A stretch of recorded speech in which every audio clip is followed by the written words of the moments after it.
Сәлеметсіздер ме? Бұл видеода біз иондық байланыстың түзілу механизмімен танысамыз. Мына сызба нұсқамен біз өткен видеоларда таныстық. Біздің каналымызда химиялық байланыстың түрлері бойынша видео жүктелген, және бұл видеоны көру үшін жоғарыда шыққан сілтемеге баса аласыз. Бұл сызба нұсқада фтор атомы үшін коваленттік байланыс және фтор атомы үшін иондық байланыс қалай түзілгенін көре аламыз. Коваленттік байланыс атомдар арасында ортақ электрон бұлты түзіліп, ортақ электрон жұбы пайда болғанда түзіледі. Коваленттік байланыста ортақ электрон жұбының пайда болуы осы атомдар арасындағы электр терістіліктің айырмасы төмен болуымен байланысты.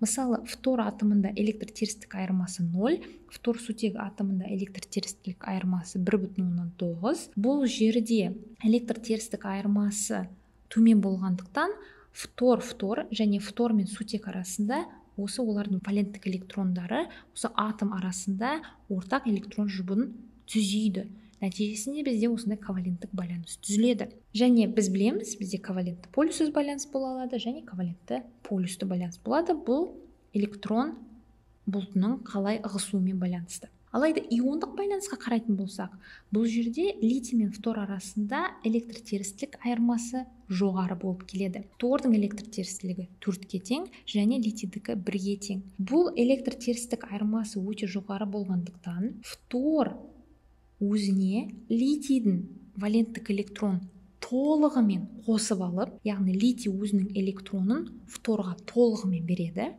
Ортақ электрон жұбы деген бізде мына жерде пайда болмайды, яғни электрон толығымен фторға өтеді. Нәтижесінде электронның толық өтуіне байланысты бізде иондар пайда болып, иондық байланыс түзіледі. Осы электронның толық өтуі иондық байланыстың коваленттік байланыстан ең басты айырмашылығы болып келеді. Яғни коваленттік байланыста ортақ электрон жұбы түзіледі атомдар арасында, ал иондық байланыста электрондар толығымен бір атомнан екінші атомға өтіп, осында иондар түзіліп, олардың арасында электростатикалық тартылыс пайда болуынан түзіледі. Бұл процесті толығырақ түсіну үшін біз натрий хлоридінің мысалына назар аударайық. Бұл сызба нұсқада мен қазір натрийден хлорға электрон қалай өтуін көрсетемін, және бұл сызба нұсқада мен атомдардың және иондардың радиустерінің өлшемін ескерген жоқпын. Сондықтан бұл жерде тек қана механизмге назар аударайық. Натрий атомы, оның реттік нөмірі 11, яғни натрий атомының ядросында 11 протон орналасады және 11 электрон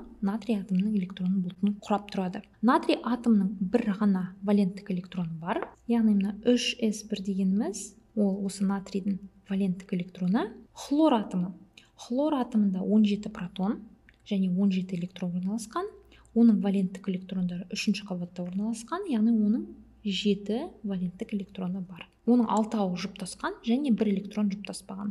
Натрий үшін оның 1 электрон жұптаспаған көріп тұрмыз. Электр терістілік айырмасы бойынша хлордың электр терістілігі 3-ке тең және натрийгі 0,9-ға тең және электр терістілік айырмасы 2,1-ге тең. Бұл жерде хлордың электр терістілігі натрийге қарағанда жоғары болғандықтан, натрий өзінің мына валенттік электронын хлорға толығымен береді. Яғни мына электрон толығымен натрийден хлорға өтеді. Нәтижесінде натрий катионы түзіледі, 1 электрон берілгендіктен, және хлорға 1 электрон қосылғандықтан хлорид анионы түзіледі.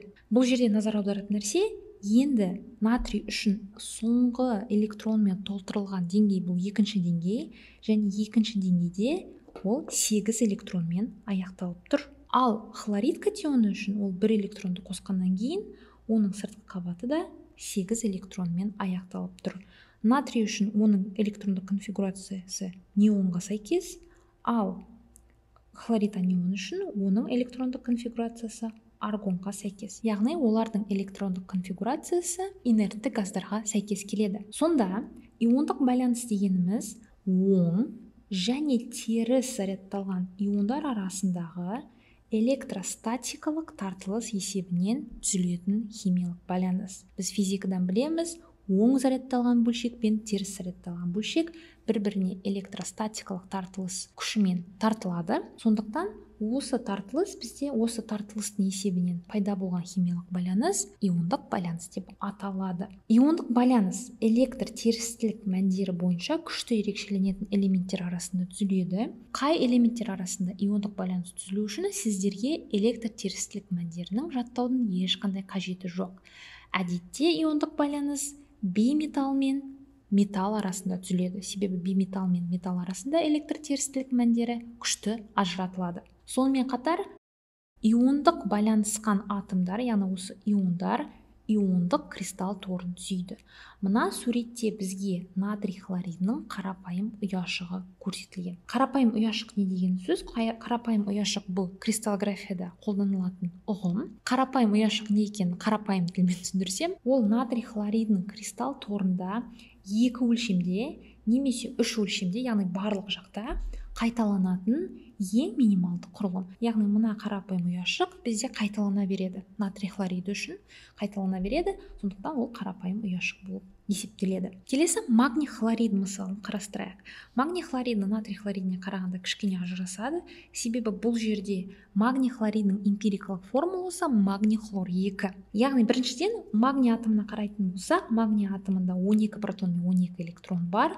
Оның үшінші қабаты 2 электронмен аяқталып жатыр. Яғни оның 2 валенттік электроны бар. Хлор атомы жаңа көргендей, оның сыртқы қабатында 7 электрон болады және 1 электрон жұптаспаған. Магний хлориді түзілген кезде электр терістілік, хлор атомының электр терістілігі жоғары болғандықтан, магний өзінің электронын, валенттік электронын 2 хлор атомына бере алады. Себебі хлор атомы үшін оның сыртқы қабаты 8 электронмен аяқталу үшін бір ғана электрон қажет. Бұл жерде магнийде 2 валенттік электрон болғандықтан, ол 2 хлор атомына өзінің 2 валенттік электронын бере алады. Нәтижесінде бізде магний 2 плюс катионы түзіледі және оның сыртқы қабаты да 8 электронмен аяқталады, себебі ол 2 валенттік электронын берді. Және жаңа көргендей 2 хлорид анионы түзіледі, олардың да сыртқы қабаты 8 электронмен аяқталады, олар өзіне магнийдің валенттік электронын қосып алады. Осы катион және 2 хлорид анионы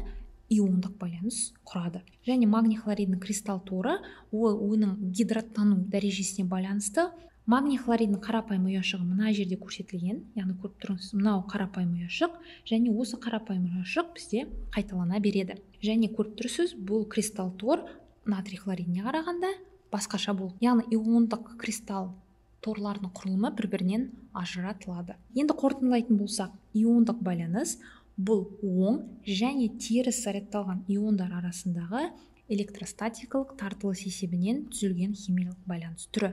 Емтихандарда сонымен қатар иондық байланыстың бағытталу туралы сұрақтар жиі сұралады. Иондық байланыс бізде бағытталмаған. Коваленттік байланыс бағытталған екенін біз білеміз, себебі коваленттік байланыста белгілі бір атом қай атоммен байланысып тұрғанын біз көре аламыз, оның Льюис құрылымы бойынша. Ал натрий хлоридінің қарапайым ұяшығына қарайтын болсақ, мына берілген натрий ионы қасында тұрған 6 хлорид ионымен барлық бағытта байланысады. Яғни барлық бағытта осы хлорид иондарын бір-біріне тартып тұрады.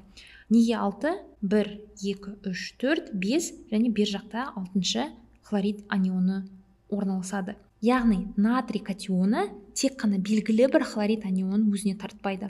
Сондықтан иондық байланыс бағытталмаған болып келеді. Бұл хлорид анионына да байланысты. Яғни хлорид анионы белгілі бір натрий катионымен өзін байланысып тұрмайды. Ол айналасындағы 6 натрий катионын бірдей тартып тұрады. Сонымен бұл видеода біз иондық байланыстың түзілу механизмімен таныстық. Иондық байланыс бойынша сұрақтарыңыз болса, төменде комментарийға жазуыңызға болады. Және бұл видео ұнаса, лайк батырмасын басуды ұмытпаңыздар.